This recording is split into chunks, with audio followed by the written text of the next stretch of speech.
The story of Rome begins with a legend, a tale that has been passed down through generations. Twin brothers, Romulus and Remus, were abandoned as infants, left to the mercy of the wild. Miraculously, a she-wolf found them and raised them as her own, nurturing them with her milk and protecting them from harm. The twins grew strong and resilient, and as they reached adulthood, they decided to build a city of their own, a place that would stand as a testament to their survival and strength. However, they could not agree on the location of this new city. Their disagreement escalated into a fierce argument, and in a tragic turn of events, Romulus killed Remus. With his brother gone, Romulus became the sole founder and the first king of Rome, naming the city after himself.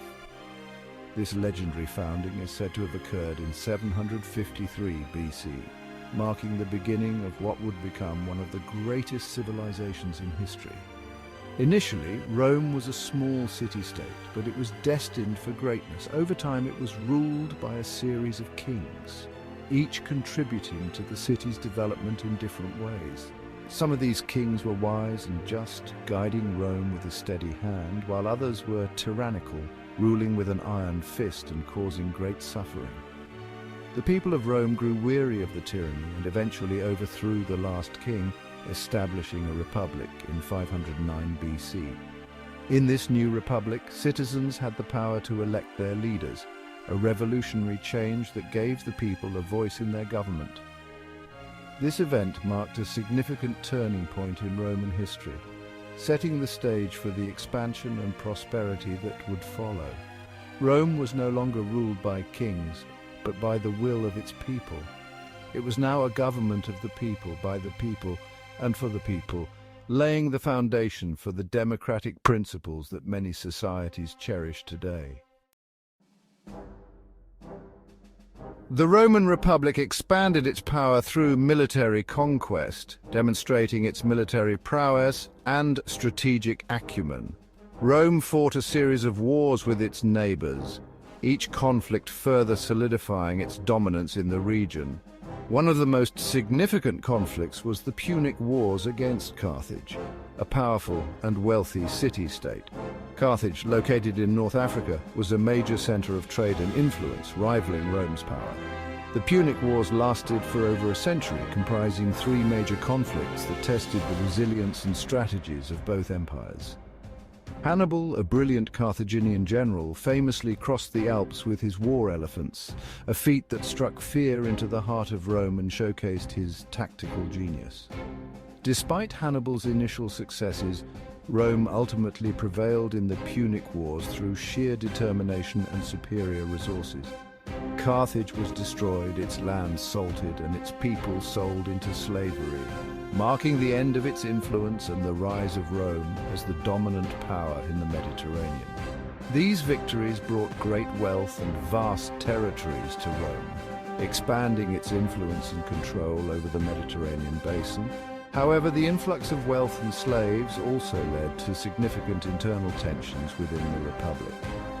The gap between the rich and poor widened dramatically, leading to increased political instability and social unrest, setting the stage for future conflicts and the eventual transformation of the Republic into the Roman Empire.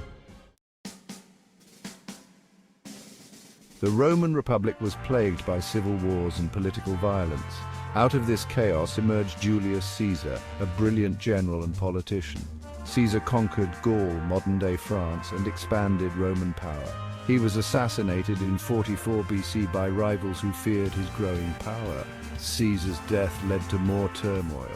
His adopted son Octavian emerged victorious. Octavian became the first Roman emperor, Augustus. His reign marked the beginning of the Pax Romana, a period of unprecedented peace and prosperity that lasted for over 2 centuries. The Roman Empire reached its greatest territorial extent under emperors like Trajan and Hadrian. The Pax Romana masked underlying problems within the Roman Empire. Political instability returned after the death of Marcus Aurelius in 180 AD. His son, Commodus, was a cruel and incompetent ruler. His reign marked the beginning of a long period of decline. External threats also emerged.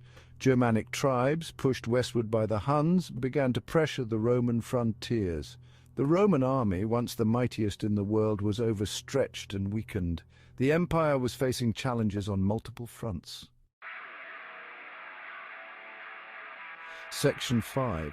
The crisis of the 3rd century, a house divided. The 3rd century AD was a period of extreme crisis for the Roman Empire. A series of short-lived emperors, often military generals who seized power through force, ruled for brief periods. Civil wars became commonplace, further weakening the empire. The economy also suffered. Inflation soared and trade was disrupted. The empire was on the brink of collapse. The Roman world seemed to be unraveling. Section 6. Diocletian's reforms, a temporary respite. Emperor Diocletian came to power in 284 AD. He implemented radical reforms to try and save the crumbling empire. He divided the empire into two halves, the Western and Eastern Roman empires, each with its own emperor. This made administration more manageable. Diocletian also attempted to address the economic crisis by fixing prices and wages. His reforms provided a temporary respite but did not solve the underlying problems. The Roman Empire was still in a precarious position. Section 7. Constantine and Christianity. A new foundation. Constantine, who became emperor in 306 AD, continued Diocletian's reforms. He moved the capital of the empire from Rome to Byzantium, which he renamed Constantinople. This strategic location, situated between Europe and Asia, helped to secure the eastern half of the empire. Constantine also made a momentous decision. He embraced Christianity, which had been steadily growing within the empire. In 313 AD, he issued the Edict of Milan, which granted religious tolerance throughout the empire. This paved the way for Christianity to become the dominant religion of the Roman world. Section 8. The Western Roman Empire crumbles, Visigoths at the gate. Despite the reforms of Diocletian and Constantine, the Western Roman Empire continued to decline. Germanic tribes fleeing the Huns pressed harder on the empire's borders. In 410 AD, the Visigoths, under their leader Alaric, sacked Rome. This event sent shockwaves throughout the Roman world. Rome, the eternal city, had been breached. The Western Roman Empire was in its death throes. Section 9. The Fall of Rome. A defining moment in history. The Western Roman Empire continued to crumble in the face of internal divisions and external pressures.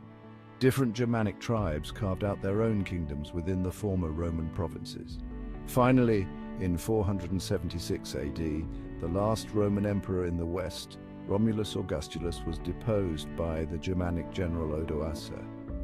This event is traditionally considered the fall of the Western Roman Empire. It marked the end of an era. The once mighty Roman Empire in the West had fallen, leaving behind a legacy that would shape Western civilization for centuries to come. Section 10. The Eastern Roman Empire, Byzantium's enduring legacy.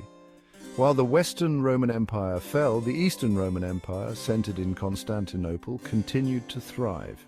It became known as the Byzantine Empire and lasted for another 1,000 years. The Byzantine Empire preserved much of Roman law, culture, and traditions. It played a crucial role in the development of Christianity and served as a bulwark against the spread of Islam into Europe. The Byzantine Empire finally fell to the Ottoman Turks in 1453 AD. Section 11. The Legacy of Rome, an enduring influence.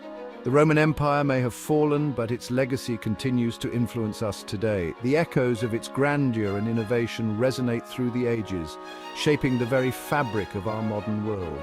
Roman law, language, architecture, and engineering have all played pivotal roles in the development of Western civilization. The principles of Roman law, for instance, form the foundation of many legal systems around the globe. Their architectural marvels, such as aqueducts and roads, revolutionized infrastructure and urban planning. The Roman Senate's political structure has inspired countless governments, emphasizing the importance of representation and civic duty. From our legal systems to our languages, the Roman influence is undeniable. Latin, the language of the Romans, is the root of many modern languages, enriching our vocabulary and expressions. From our roads and aqueducts to our forms of government, the Romans set standards that we still strive to meet. Their engineering feats, like the construction of durable roads and efficient water systems, are still studied and admired today. The influence of Rome is all around us, seamlessly integrated into our daily lives. Whether we walk past a building with Roman columns or use a legal term derived from Latin, we are constantly reminded of their enduring legacy. The Roman Empire stands as a testament to the heights that human civilization can reach and the depths to which it can fall. Its rise and fall offer valuable lessons in governance, culture, and societal resilience. Its story is a reminder of the importance of unity, adaptability, and the constant need to guard against the seeds of decline. The Romans' ability to adapt and innovate was key to their success and longevity. Yet their eventual decline serves as a cautionary tale. It underscores the necessity of vigilance and the dangers of complacency. The ruins and remnants of their once great empire stand as silent witnesses to the passage of time. The enduring influence of the Roman Empire is a profound reminder of the lasting impact that a civilization can have on the world. Its contributions to law, governance, engineering, and culture continue to shape our societies, reflecting the timeless legacy of Rome. As we move forward, we carry with us the lessons and innovations of this ancient empire, forever etched into the annals of history. Thank you for watching. Please like and subscribe for more videos.